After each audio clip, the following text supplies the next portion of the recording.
Buckle up for another episode of Ghost Facers, a supernatural rewatch podcast. My name is Richard, and sitting shotgun with me is my brother in podcasting, as always, Reed. Hey. Today we're talking about the thing that is terrifying to both Reed and I the most, reflections. Sleepovers. Oh, sorry. Human interaction. Yeah, somewhere between reflections and sleepovers, we're talking about Bloody Mary. That's right, and not the delicious drink, because we only have Caesars up here. Yeah, Canada. Would be more delicious if it had clam. Yeah, that's the way. Things are always better when you add clam. All right.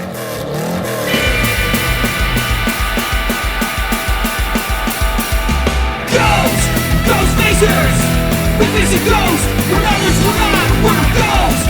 Ghost Facers! Stay in the kitchen when the kitchen gets hot! Ghost Facers! We face a nightmare, we face a dread! Ghost Facers! We face a faceless, we face a dead! Welcome to Ghost Facers. Today we're talking about episode number 5. Bloody Mary. That's right. Aired originally October 11th, 2005. It's never not gonna get me. Story by creator Eric Kripke. Teleplay by Ron Milbauer and Terry Hugh Burton. Directed by Peter Ellis and viewed by an estimated 5.5 million viewers. So now we're sticking around the same number. Now we're getting the show's clearly just getting up in popularity, I think. Yes. Yeah. People are queuing in now every week just a bit more, which is great. The TV guide description of this episode, the brothers hunt Bloody Mary, a spirit that appears when her name is chanted 3 times in front of a mirror. After spirits kill the father of a girl who summoned her at a slumber party. Yeah. I mean, I could use a Bloody Mary. Oh man, is that the Canadian one or no, is that Bloody Mary's the American one? It's just tomato juice and stuff like that up here in Canada. Gross. Caesar has that clam juice. That's in there right. Too. That's how you make a good clam drink. and tomato. That's right. That's how the obviously the your peanut butters and jellies. But it's also true of the legend up here. If you say Bloody Mary into a mirror 3 times, you not only get her, but you also get clam. But a clam also comes out through the mirror. I thought that if you invoke Caesar 3 times. Oh yeah, that would make more sense. Let me take that one again. Featured music in this episode. This is a good one. I loved this first one. We get "Sugar We're Going Down" by Fall Out Boy. Yeah, I mean, they're like. Yeah. I'm assuming that was played at the slumber party. Maybe, yeah. That's the only one that makes sense to me. We didn't get to hear it because we watched the streaming. Doesn't seem like a Dean song, no. No, but we do get Rock of Ages by Def Leppard. Of course. Classic. Laugh I Nearly Died by the Rolling Stones. And This House is a Hotel by The Wind and the Wave. I have no idea. This is such a weird tangent, but sometimes I look online at those little pop figures or whatever. Oh. They make the one-armed drummer from Def Leppard. Really? As a pop figure. It's a thing that they also make I mean, I guess it makes sense you make every member of a band if you're making the band so that people could get the set, but does anybody really want the bass player of Def Leppard? Yeah, I mean they make Sting from his days on in the Police, but they also make Stuart Townsend. Is anyone banging down the door for a Stuart Townsend pop? A Peter Criss one, nobody likes to be Peter Criss. Not even Peter Criss. It sort of made me laugh that they made the drummer. I mean, I guess the drummer's the most iconic member of Def Leppard. It's true. It's a thing that my wife and I always joke about because we play this game where we'll put on Spotify and play a song and see if you can guess who the artist is. Right. And it's a constant thing where if it's Def Leppard, my wife goes, "Listen to the drums," because. Yeah, I mean, it's not impressive. It's super impressive, but it still sounds like a one-armed drummer. Well, it always makes you think of the jokes, "What has 7 arms and sucks?" Or Def Leppard. What's the sound of one-armed drumming? Def Leppard. Yeah. It's cruel, but very funny. But yes, so we're talking today about Bloody Mary. Is this a thing that you were aware of as a kid? It's certainly not a thing that we played. I think I'm actually not convinced I was even aware specifically that it was Bloody Mary, but that idea of the the scary bathroom ritual. You say something in a mirror 3 times. Like Candyman. I think maybe it's because of Candyman that I didn't make the connection to Bloody Mary, but that idea of that kind of ritual, it's definitely like a thing. It's not like I was like at a ton of like sleepover parties or anything. But what, you knew karate and a lot about Lord of the Rings. How could you not be? Yeah, so I would just go into the bathroom, just go Frodo, Frodo, Frodo, and then I thought it was you going hiya, hiya. Yeah, Sauron, Sauron, Oh Sauron. my God. I know. I wonder if I knew it was Candyman or Bloody Mary, but I remember being afraid to do that thing. That idea, like using the mirror, the spirit world, that kind of thing. Ouija boards, like that all kind of fits in like the sort of slumber party occultism that I think kids of a certain age all like partake in. It's a thing that like even still like now as an adult, like going into a dark bathroom and looking in the mirror is a scary thing. Oh, that's the only way I do it. It's the only way you can look at your reflection is if the lights are off. Yeah, absolutely. But before we actually get into our thoughts about today's episode, let's open up Dad's journal and learn about some of the real world lore about today's monster. That's right. Let's see what the lore says about Bloody Mary. That's right. So, part of it is the game itself. So, like we said, it's about standing in front of a mirror. You say Bloody Mary. Scary, terrifying. In some cases, you say something else. It's not always Bloody You can Mary. do it. You're a number one. Yeah, it's affirmations. Yeah. Some You're versions handsome. of the game, You're worth love. some of them are Hail Mary. Oh, okay. And you say it a certain number of times. It's sometimes 3 or 7 or 10 or 13.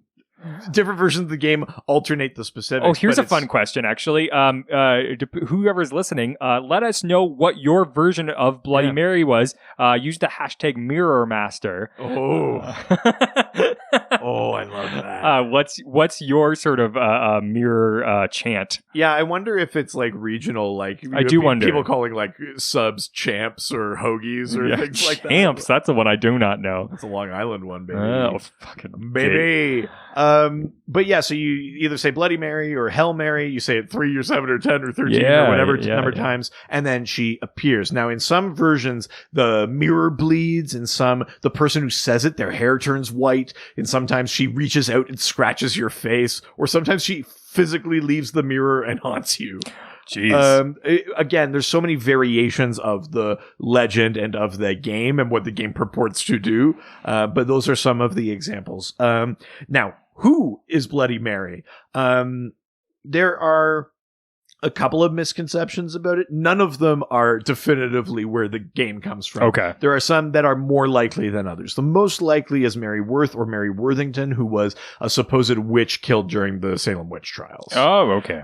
The story of Mary Worthington, I think, also involves like she was suspected of adultery, and people thought that she was responsible for children going missing and stuff. Well, she was a woman with a thought, so I'm assuming that they wanted to burn her for it. Well, yeah, I mean, really, if you're reading between the lines, that's basically anyone accused of being a witch. Yeah. There's a weird thing where some people think that it's referring to Mary the First of England, like the Queen, who was known as Bloody Mary because of the number of Protestants she had killed. Jesus. But there's no real connection to mirrors or things like that. I think some stories try to make her out to be so like vainglorious or whatever, that maybe that's the connection. I think that phrase Bloody Marys might be like a zeitgeisty sort of. It works so well. It's so evocative as a phrase. Yeah. Some people sort of conflate that also with the story of Elizabeth Bathory, who was known as the Queen of Blood, who apparently killed girls and bathed in their blood. And then some versions of the story where people say Queen Mary of England killed girls and bathed in her blood. Like they put those two together. Wow. Which is not true. For the most part, if we're great for your skin, though. If we're assuming that one of these is an actual backstory for the game, it's likely the witch one. Yeah. So it's possible that the ritual, quote unquote, in general, is loosely based on real divination rituals from different cultures. So some of them were about determining like future husbands for young girls, where they would use candlelight and an incantation. Then you would catch a glimpse of the future groom to be in the mirror. Like it was not. Please be Jensen. Please be Jensen. Please be Jensen. Oh my God. I don't even know what I would do. So it's possible that like the idea of what the component pieces of the game are come from something like that. Yeah. Many cultures also have like funerary beliefs that include the idea of mirrors as portals between this world and the spirit realm. So the Maya believed that any reflective surface, water or a mirror or anything like that could function this way. It's a thing this episode kind of plays on. Yeah, and I mean, again, a lot of these things, you'll find that there are versions of them in many cultures. Like, we're coming back to the things that clearly fascinated and were mysteries to people. Yeah. In general, are the things that we ascribe to these sort of occult or spiritual things. So totally. Jewish, African, Jamaican, other folklore traditions include covering mirrors during funerals. Big Jewish thing for sure, yeah. And it's possibly also connected to other mirror lore, like the idea of breaking a mirror and getting bad luck. Although the 7 years thing is based on the Roman belief that your soul is completely renewed every 7 years. So it's almost a separate thing. But I think the idea of sort of this, it's sort of like a mystery and a seduction of things regarding mirrors, and also this like terror of like, what does a mirror do? Does a mirror release something horrible if you break it, or things like that? No, just looking in the mirror releases something horrible. Yeah, in me. Yeah, it's called doubt. But yeah, so there's lots of like mirror lore and stuff like that, and then this sort of vague lore about who Bloody Mary is, and you smash that all together, and you get this really like iconic, basically like prepubescent sleepover game. Isn't that what we do? Well, yeah, that's what this is. Except we just get together and watch Supernatural and not so quietly lust over Dean. Keep asking if we can play doctor with him. Yeah. Dean Winchester. God, why won't he appear? Ugh. All right, is that it for the lore? Yeah, that's it for the lore. Well, now that we've got the lore, why don't we jump into the episode? Let's do it. See if we can solve this mystery. Yeah, we're hunters. Yeah, we're gonna get this. Yeah. All right, so jumping into the episode. So as sort of like a precursor into what we're about to talk about. So the series creator Eric Kripke is actually from a small town in northwestern Ohio called Sylvania, a small suburb of Toledo. This is reflected in a bunch of episodes. For example, in the pilot, the woman in white was always seen on Centennial Road. Centennial is one of the longest roads and most well known in Sylvania. The episode Bloody Mary, though, it takes place in Toledo.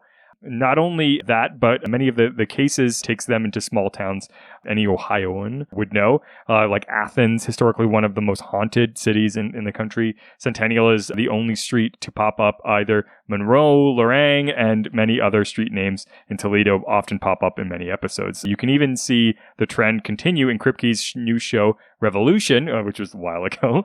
that was like just made a connection. 6 years ago, where the main characters are seen to be living in the neighborhood Sylvanian Heights. Nice. What's the connection you made? It's from near the end of season 11. So I'm not gonna say it. Oh, okay. Yeah. Wow. So the episode starts on the slumber party. Of course. Classic thing. And they're talking about how you play the Bloody Mary game. You're going to take this candle, you're going to go in the room, you're going to say it 3 times, and she's going to show up. And, it's this sort of like, I think it starts as like a truth or dare thing, and that's the dare, is to go and do that. So it's of course, the girl's doing it by candlelight, which is hilarious. Which in some of the Bloody Mary variations, that's a necessary component. In others, it's not. Oh, okay. But in some, you need candlelight. It's one of the things that I like Supernatural does, which is not beholden to urban legends, but it basically picks and chooses whatever was going to suit the show best. I mean, that's the best thing about urban legends too. Like we just said, and like we said in other episodes, there's so many variations that you can pick what is dramatic, what is easy to put to screen. Like obviously from a lighting perspective, this is very ambient, but it also is very haunting. The light is inconsistent. It's scary. So. One of the hardest things actually to do is filmed by firelight. It's somebody who's done it. You never really get unless what inconsistencies what you want. Yeah, it's really challenging, but it actually works really well to sort of create this like flickering sort of like terror that you're getting from it. Exactly. But the girl says it 3 times. She says it 3 times. The other 2 girls like bang on the door and scare her. The dad's like, "Hey, keep it down out there." And you think it's over. Like, and didn't they work. go, like, sorry. And then as he walks away, you see Bloody Mary in other reflective surfaces in that house. And it's following the dad and Yes. not the girl, which is a little bit different than what we're used to Bloody Mary's story being. But the dad goes into the bathroom and like grabs like some pills or something that he like what a normal dad does. Yeah, popping pills to deal with the stress of everyday life, and he looks into his eyes as he's looking in the mirror because something's bothering his eyes. And now the sister comes home. The girls are having a sleepover, and the older sister shows up sort of late, past curfew. She comes upstairs and sees this giant pool of blood on the floor coming out from the bathroom door, which is obviously a bit disconcerting. Yeah. God, you're so calm. You really are a hunter. It's just, one day after the other, just small pools of blood I'm used to, but I guess big ones are a little bit scary. But it is a lot of blood. You get the classic scream. Great scream. No blood splatter. We haven't got one of those in a couple episodes. That's true. But we are getting a flashback here to Jessica's death. And remember, near the end of last episode, a demon basically tells Sam that he knows about Jessica's death. So this is now freshly on Sam's mind again, and he's having another one of these nightmares of seeing her. Around the demon water cooler, we've been chatting, and yeah, I mean, there kind of is an aspect to that a little bit. Totally, yeah. But it was a daydream that Jared was having about Jessica's death again. More like a day nightmare. Oh yeah. Oh my God. Day man. This is a funny little moment here because Dean is usually the one to put feelings, like stuff him down inside. And he basically says, like, you had another nightmare. We're going to have to talk about this at some point.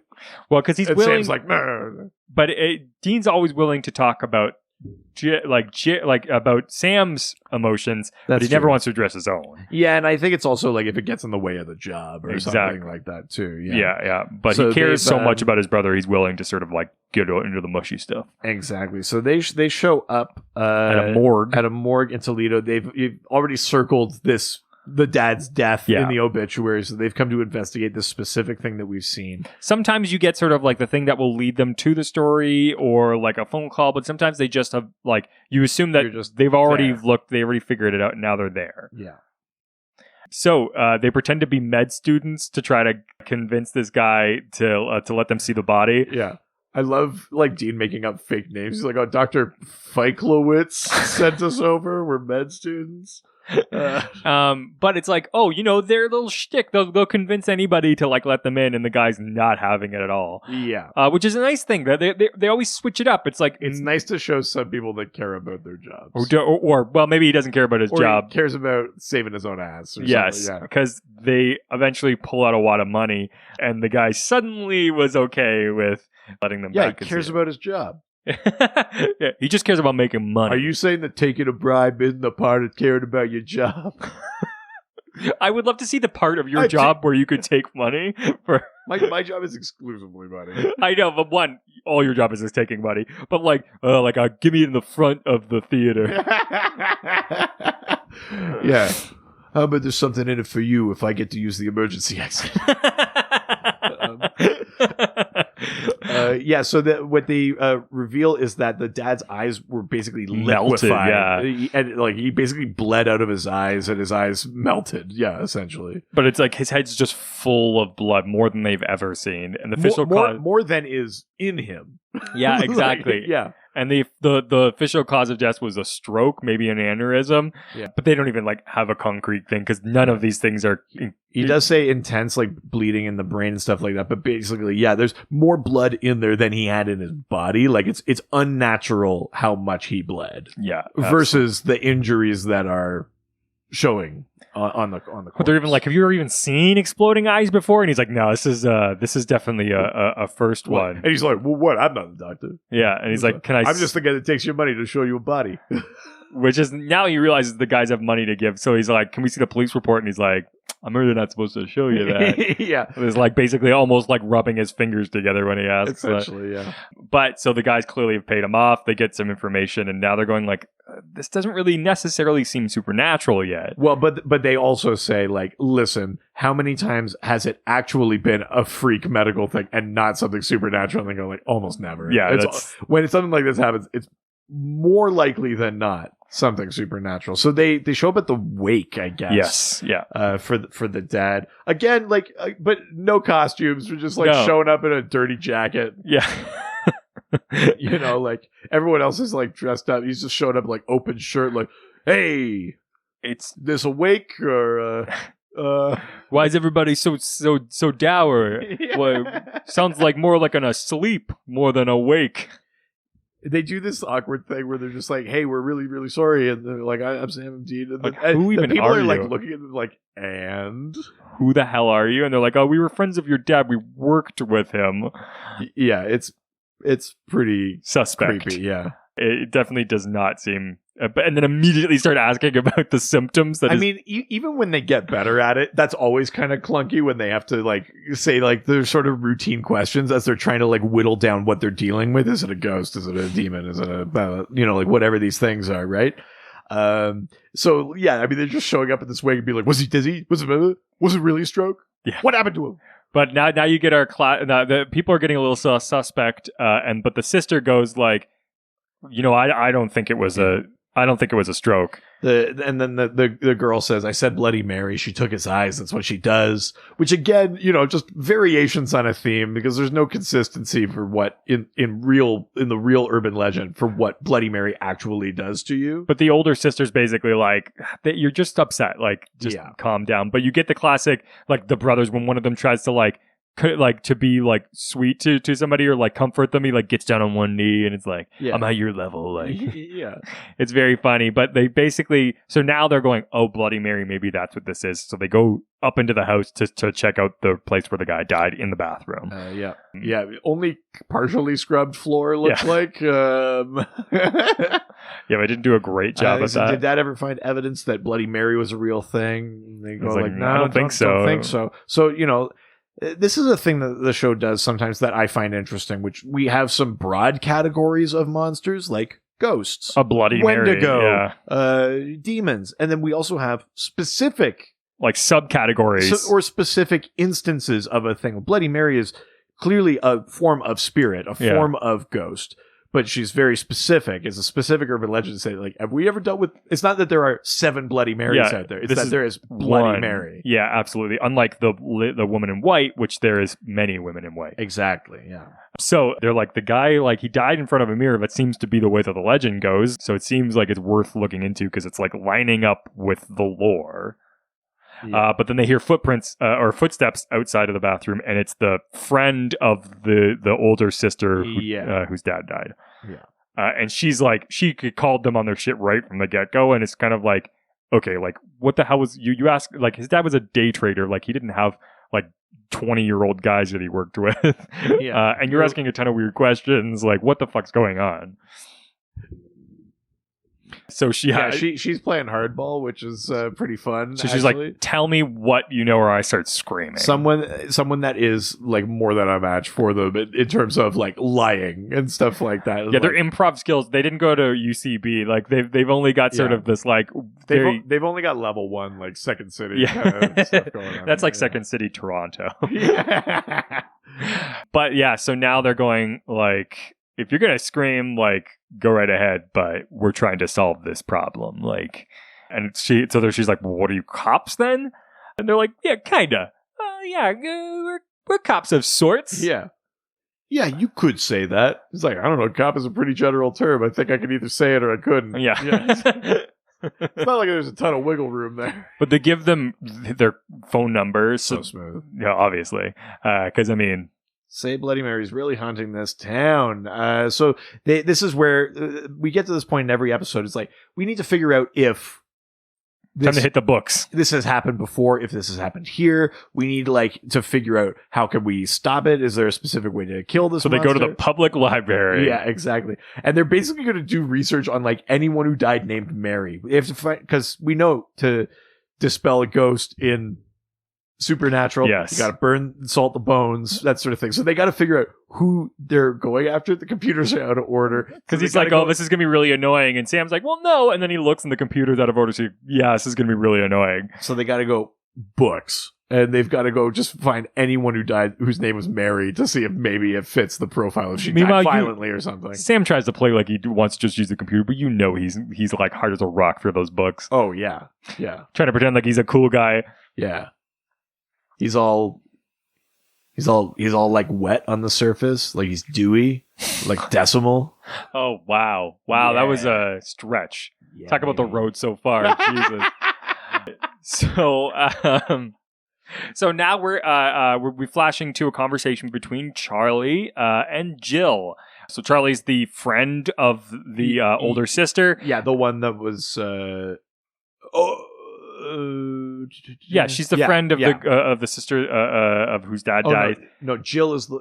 Oh yes, yeah. Yeah. She's on the phone with Jill, who's another one of their friends, and they're talking about what had happened. And they joking around about like the Bloody Mary thing, about how ridiculous that is. Yeah, and Jill, who she's on the phone with, does the Bloody Mary thing 3 times and then sort of like fakes screaming and that sort of thing. And then when she goes back to her room, she opens her closet door. There's this full-length mirror, and of course, Mary's there in the mirror.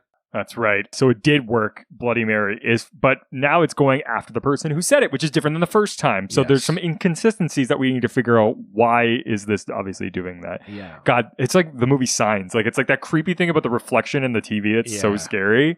And then she moves, but her reflection doesn't. Her reflection like moves differently than she does. Absolutely. Very, very sort of creepy thing. And then the reflection starts like weeping blood. Yeah. Ugh. So creepy. That like God, that there's nothing scarier than like looking into like a mirror and the mirror does something different. Ugh. That idea always scares the crap out of me. But the ghost is saying, you did it. You killed that boy. Yeah. The ghost is clearly like punishing her for something. Yeah. Which isn't something that's usually with the lore of Bloody Mary either. Yeah, not usually. It's not something that comes out pretty often. But now we're back and another shot of Jessica burning up again, and Sam wakes up inside the motel, and Dean's very sad looking at a book. Yeah. Very cranky. Oh, Dean hates it. Yeah. Yeah, there's nothing Dean hates more than getting into the lore. Than a book. Yeah, ugh. And he asks, like, what were you dreaming about? And he says lollipops and candy canes. Yeah. Being a smart ass, because neither of them are ready to talk about their emotions. Yeah, these guys aren't great at the emotional availability thing. No, and they basically said, like, these guys have, like, looked through everything and cannot find anything. A few local women who committed suicide in front of a mirror. But not named Mary. And a giant mirror that fell on a guy, but no Mary. Yeah. So they're sort of running out of options at this point. And they're like, maybe this isn't a Bloody Mary thing. Like, maybe even though like it's the eyeballs bleeding is sort of a thing, but there's nothing. It sort of looks like it's an isolated incident, but they haven't yet heard about this second death that we just saw. Yeah, but so this is that point in the episode where it's like, maybe this isn't our kind of case, and then something else comes up. Sam gets a phone call from Charlie. Yeah, that Jill died. So they go and meet her at a park to have a conversation with her about her, and they're saying that they found her on a bathroom floor, and her eyes, again, the same thing. Her eyes were gone. They were just melted out of her head. There's a ton of blood. And now it's their kind of case. Yeah. Now there's there's multiples happening. So that's not normal. It's not a freak accident. Exactly. This is sort of this Charlie, she's trying to reckon with like, this can't actually be Bloody Mary, right? And she goes like, can it? And they kind of go like, they don't really say anything, and they go like, look, she's maybe. Like, oh my god, am I crazy? Like, and they're just like, no, I think something is weird happening. She's like, God, that's even worse. Like, yeah, I'd rather be crazy than it to actually be this thing that it sounds like it is.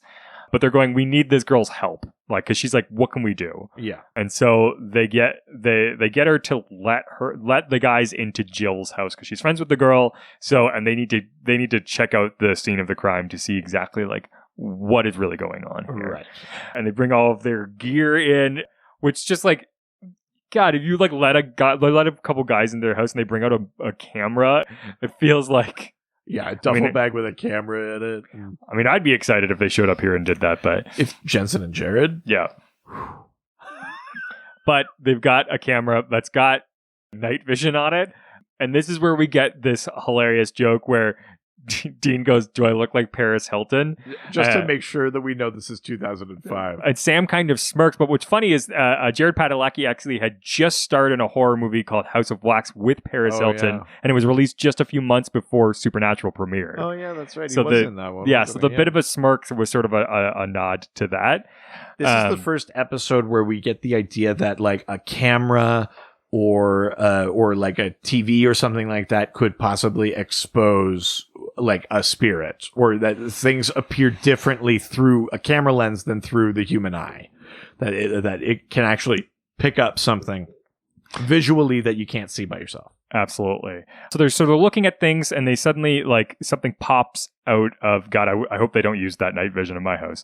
Well, yeah, and then they go to get a black light because they're looking for like the blood traces and stuff like that, basically. So an interesting thing at 19 minutes and 16 seconds during the black light scene, as Sam's inspecting the mirror, it appears that there's a right here on the hand. If you stop the frame, actually, let me see if I can actually do it. There's an interesting thing that shows up.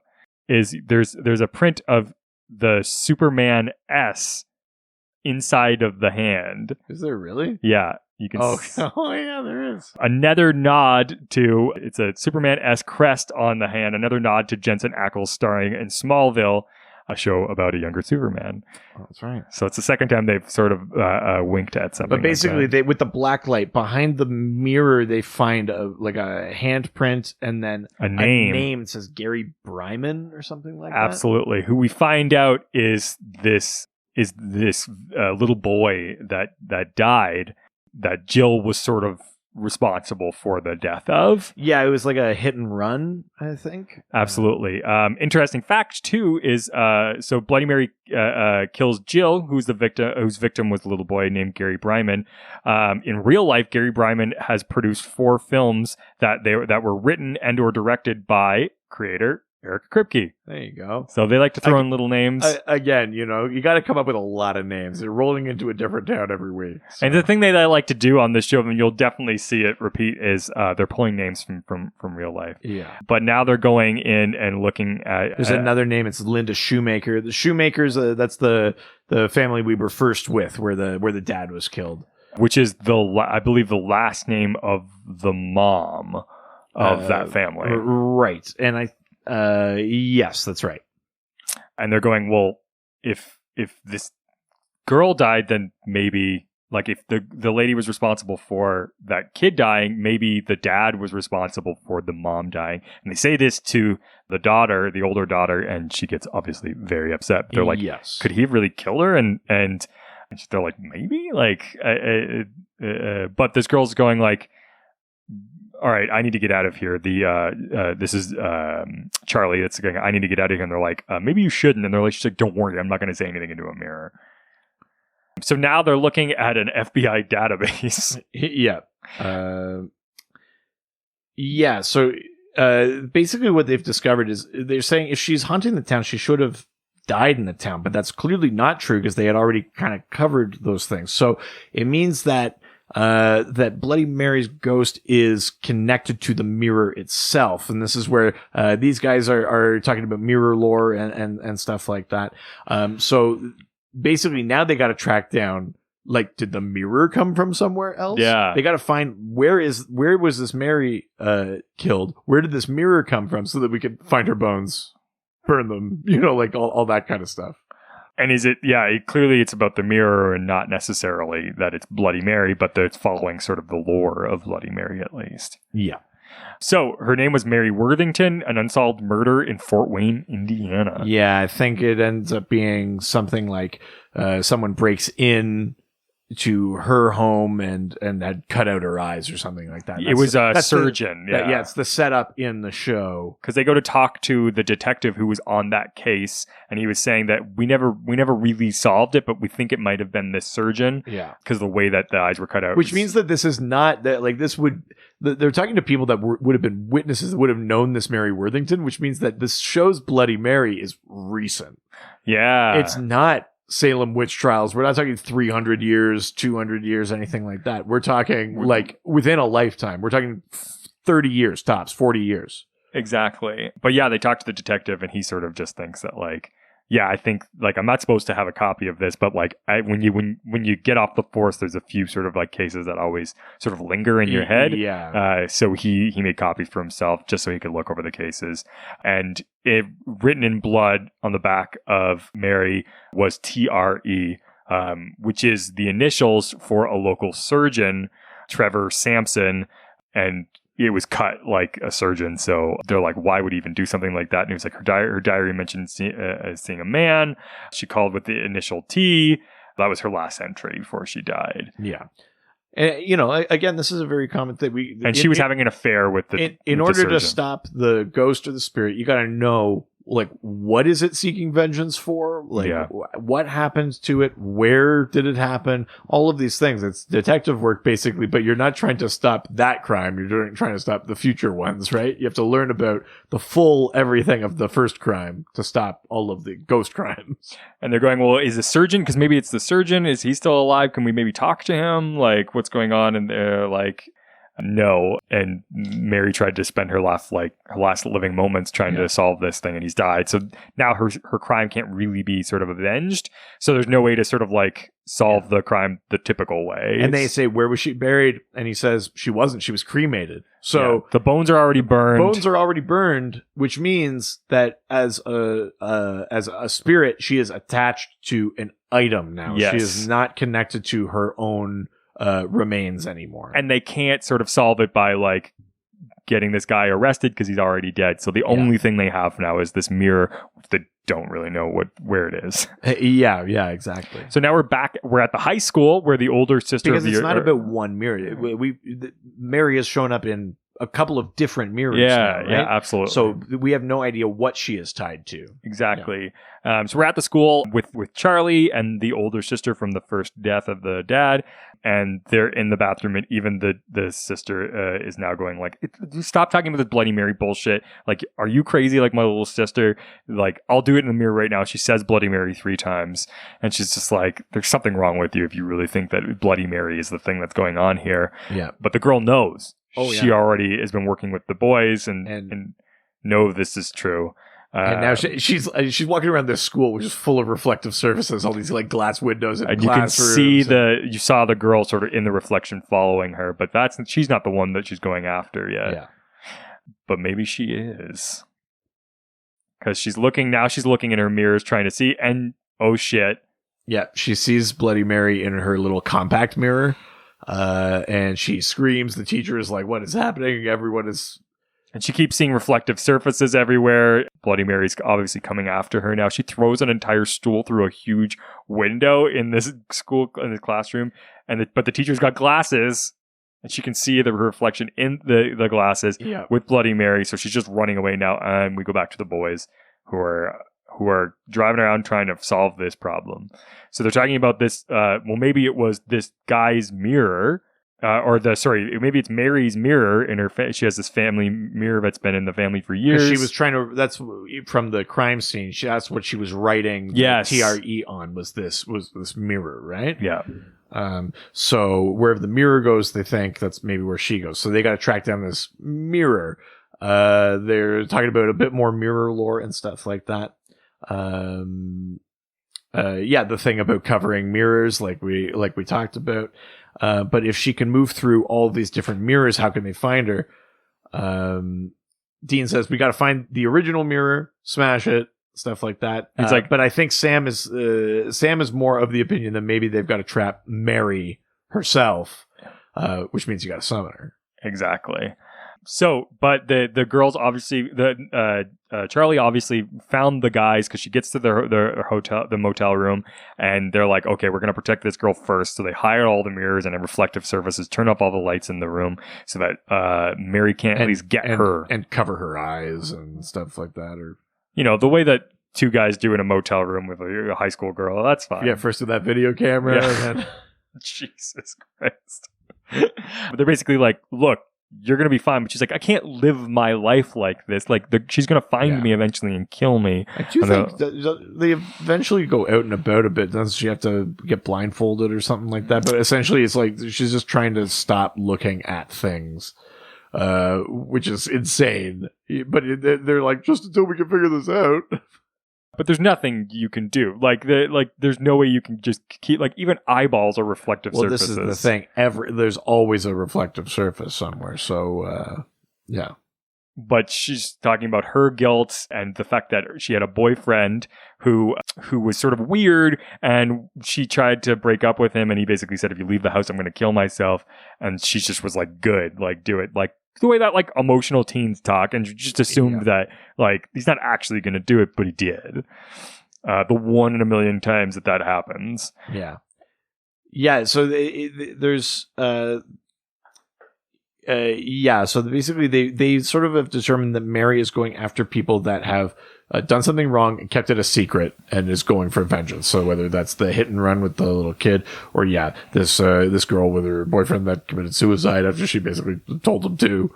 And Sam's basically going, okay, like, we're going to have to summon it and I can do it. And Dean's like, well, how could you possibly do it? And he's like, I've got guilt. I've got a secret about Jessica's death. And he's like, yeah, but I know that you're not responsible for this. And he's like, he's like, I'm the one who took you away from there, so blame me for it. And he's like, no, but there's something that you don't know about this. Yeah. And he's like, well, what is it? And he's like, but then it's not a secret. Yeah. Let's go to the mirror and do the ritual. Yeah. And maybe we'll trap her in that mirror. And if we break the mirror that she's in from the original mirror, maybe she'll disappear. And he's like, well, how do you know that's even going to work? And he's like, well, I don't, but what other we fucking have right now? Gotta try something, yeah. So now it's time for them to fucking solve the problem. Yeah, I mean, Dean is trying to sort of talk to Sam about his guilt, but Sam obviously can't tell him what he is thinking, because this is part of the whole, like, needing a secret sort of thing. Yeah, it's not a secret if somebody knows. So they find this antique shop where the antique mirror was kept, and decide that like, now they're gonna have... And of course, this antique shop is just full of goddamn mirrors. Fucking... And, like, it's almost like exclusively an antique mirror shop. Yeah. So they go looking around for it. They're like, oh, maybe it's not here. But they have a photo from the crime scene. Right. They're the crime scene photo from the detective's files. So they're trying to match the mirror. They're pretty sure that they find it. And Sam is the one that goes ahead and summons Bloody Mary. Which just, like, I mean, even though they're, like, used to dealing with monsters, it's still never, like, fun to, like, invoke a spirit. Yeah. But as he's going to finish saying it, lights flash in front of the antique shop. So now Dean's got to go deal with everything, which leaves Sam by himself, defenseless, basically, hoping that the Mary shows up in the mirror that he hopes her to, in a antique shop full of mirrors. And that, smashing the mirror will do anything at all. Yeah. Yeah, absolutely. So this car approaches, and Dean's like, well, I don't know what this is, but I got to go deal with it, because if they come in here, it's going to be much worse and potentially putting their lives at risk. Yeah. So Dean goes out into the front, and Mary shows up behind Sam in a different mirror. And so now Dean's got to go deal with the security guards, who they had obviously tripped a silent alarm when they got into the thing. So yeah, this is like in the last episode, is Dean kind of bad at lying. He goes, "Oh, sorry guys, I'm the boss's kid," and then they go, "You're Mr. Yamashiro's kid." He's like, "Yeah, I'm adopted." And Sam starts smashing mirrors all over this antique shop. Yeah, because Mary keeps like popping up in different mirrors, and again, this is like the hall of fucking mirrors. This shop is what a horrible antique shop. Jimmy's Antique Mirrors. You're like, hey, do you have any globes? Only mirrored ones. Yeah. That's the only thing they specialize in. It's just reflective surfaces. Mr. Yamashiro is all about mirrors. Yeah. Mr. Yamashiro's Mirror Master Antique Mr. Yamamiro. Oh, there we go.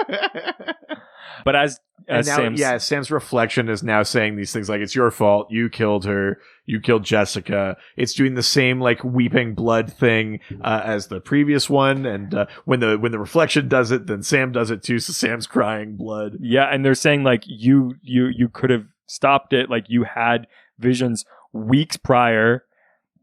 Does it actually say that? Yeah. Oh god, I thought that was a revelation later. You never told her the truth, who you really were. I don't think it says that. But it's more than that, isn't it? Those nightmares you've been having of Jessica dying, screaming, burning. Oh. You had them days before she died. Oh, it is in this episode. I thought that revelation came later. No. You're right. Yeah, it's the big secret, right? And so it's one of these things where it's like we get some like you got to act with yourself. Yeah, 'cause it's like the reflection is in the form of Sam, and it's saying this stuff, and then Sam has to deal with it as well. And just as Sam's about to sort of kick the bucket, Dean comes and explodes the mirror, and they're like, "All right, we did the thing that we meant to do. We did it. It's over." And I like that. I mean, Dean legit commits a crime out there. He knocks out 2 police officers because he just couldn't security convince. guards. I mean, yeah, I guess that's true. Yeah, they're security guards. They're practice police. That's barely a misdemeanor. Yeah. But just like adding to the toll of crimes that he's committed. It's certainly a step down from breaking into an active federal investigation. I mean, that's true. But the mirror suddenly acts as a ring-style portal. Yeah, now that it's been broken, now spirit's Mary out. is like out in the real world. She crawls out of it. Yeah, very much like the ring. There's that thing that we talked about from the pilot episode where they like remove frames a little bit to like make the movement more unnatural. So she is out. She comes after both Sam and Dean. They're both sort of they're both doing the crying blood thing. It's not going well. But that's when Dean grabs a mirror from beside him and makes her face her own reflection, because now she's out so she can look at herself in a mirror. Yes. And now she's got to pay for killing all of those people. Her own reflection is now talking back to her. Yeah, the sort of the going after the guilt, going after that stuff. But they clearly like designed the girl to look like that sort of like Japanese like ring like or style. Like the Grudge. The Grudge, yeah, it's absolutely. Definitely, Japanese horror has been a huge sort of influence on them. Which clearly, is maybe the little nod why the shop is owned by a Mr. Yamashiro. Oh or yeah, whatever, I didn't even think about that. But yeah, she basically kind of dissolves into a bunch of mirror pieces, and they break the mirror Dean that they were holding. The other mirror, and she's gone. It's cool though, because she has been going on this sort of thing about like punishing people for their own guilt and that, and then turning the mirror on her. She has to do it to herself. All of those people that she killed over what? Over secrets, over, Man, poor Mr. Yamashiro. Yeah, I mean, and then he comes in the next day. The security company has let him go as a client. Yeah. It's just not worth their hassle. 2 of their guys got assaulted outside his shop. And all of his precious mirrors, 90% of the business he does are gone. They're smashed. Ruined. My mirrors, my precious mirrors. Why would I choose such an easily breakable like line of products to sell? Time to go back to old fragile vases. God, it really makes you look at yourself in the mirror. If I could. It's a really reflective moment for I want that like follow-up episode. I want that episode retold just from Mr. Yamashiro's perspective. Yes. Every day he's opening the paper, he's like, man, these crazy deaths, wacky. And then one day he just goes in, his shop is fucking ruined. There's like a weird pool of spirit blood on the ground.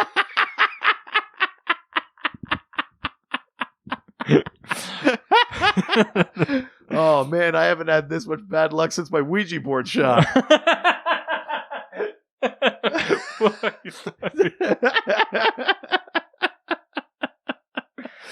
Why? At least I got out of the business of Fabergé eggs. Oh God, we do our little denouement thing here at the end of the episode. Of course, the guys drop off Charlie, which like back at her place. She's allowed to leave and look at reflective surfaces again. Though, I mean, could you imagine her ever looking at another mirror? I feel the trauma that you have to have dealt with.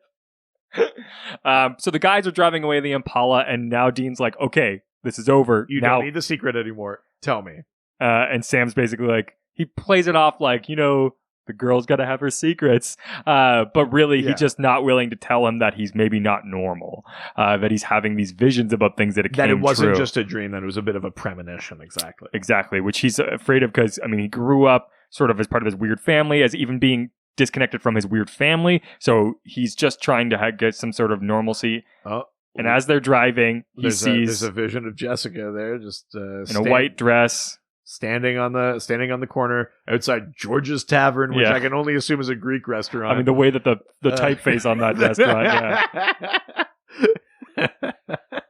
And she disappears from frame as they drive by, and he thinks maybe there's a little bit of closure for him, but probably not. No, it's just this thing is only building. Yeah, absolutely. Yeah. And that was it. That was episode number 5, Bloody Mary. That is right. Why don't we give our sort of summary of thoughts on the episodes, and let us rate this episode out of 5 Yamashiro's mirrors. Yeah, absolutely. So this is, I wouldn't say this is one of the classic episodes, but this is definitely one of the big urban legends for sure. Yeah. It's not one that I go back to often. I don't think it's sort of like high on my list. This is sort of like, it's a solid episode. You don't get a lot of like progression within their story. They sort of just remind you of the fact that of what Sam's going through. You sort of give a little bit of a rift between the brothers, because that's a thing that Supernatural loves is oh yeah, they love it when those two don't get along. Yeah, they keep secrets from each other. Yeah, absolutely. Secrets are a huge part of the Winchester family and sort of the show's progression, so they're playing into that a bit. But at the end of the day, it's an interesting monster, but and a little bit scary, but it's sort of like a middling episode for me, I would say. Yeah. I'd put this at probably a 3.5 Yamashiro mirrors. Yeah. Well, I mean, the problem for Mr. Yamashiro is that most of his mirrors are in decimal points now. You got 0.5 of this mirror left. Yeah, I mean, I think I generally agree. I mean, it's funny because this is the first episode where we're dealing with a very specific urban legend. I mean, the woman in white, you're kind of, because there are versions. There are regional woman in white urban legends. Yeah. But that's mostly based on the Harona one, which is not from the place where they said it. Totally. The other ones, though, we're sort of generally talking about a demon or a ghost or a Wendigo. This is the first one where we're coming back to something kind of specific. But I think I agree. Like, I think maybe part of the issue is that the real urban legend of Bloody Mary and that game is so varied and so different that it's not like they're basically inventing their own version of it, because they also invent where the game came from. Yeah. Right? Like, it's taking a riff on something else. Because even if you look up the real Mary Worthington, it didn't happen in the 80s. No. It wasn't, like, all of these things are meant to have been like quite some time ago. It's not necessarily about that she punishes guilt or things like that. There's some sort of disconnect between it being cool that they're addressing a real urban legend and it's sort of weird that it's just totally its own thing. Other than the say it into a mirror, it has nothing to do with Bloody Mary, basically, because Bloody Mary itself almost has nothing to do with Bloody Mary. Like, all the versions of the game are so different. So a lot of celery involved with all of them. Sometimes spicy beans. Yeah, of course. Obviously, you got to salt that rim. But I think maybe that sort of hurts the episode a little bit. It's a fine episode, but I think it detracts. It maybe just should have been a spirit, a mirror spirit, and we just talk about mirror lore instead of specifically making it Bloody Mary. I think I'm with you. I think I'm going to give this a 3.5 Yamashiro's mirrors. I think for me, what would have made it maybe a little bit better is if you had more of the sort of like, because the thing really surrounds around sleepovers, and I think that sort of like slumber party sort of thing. Maybe if you had a little bit more of that. Or if it was like different slumber party urban legends. So one person gets affected by a Bloody Mary. One person. I don't know what other slumber party like traditional things are. But again, you were never invited. I was never invited. I wasn't part of it. Is there something involving like a Nintendo 64 alone on a weekend? Because then we know what those are. Oh no, baby. It's just a PC game. Oh yeah. It's playing Prince of Persia 2. Wow, and I don't mean World of Warcraft. No, God, no. You still need to have friends online for that. Yeah, absolutely. All right, well, that's it for this week. Do you think we're wrong? Is this one of your top episodes? Give us your ranking of where we've been at so far. And maybe there's something that we missed or an important note or something fun. Send us an email or you can send us a question about Supernatural or urban legends or what we think about this kind of stuff. All of that can be done through our email. ghostfacerspodcast@gmail.com. And of course, we're having lots of fun conversations about Supernatural, sharing memes, GIFs, and OnlyFans accounts on our Twitter. That's right. On Twitter, we are @GhostFacersPod. And that's it for this week. We'll talk to you next week. Say goodbye, bitch.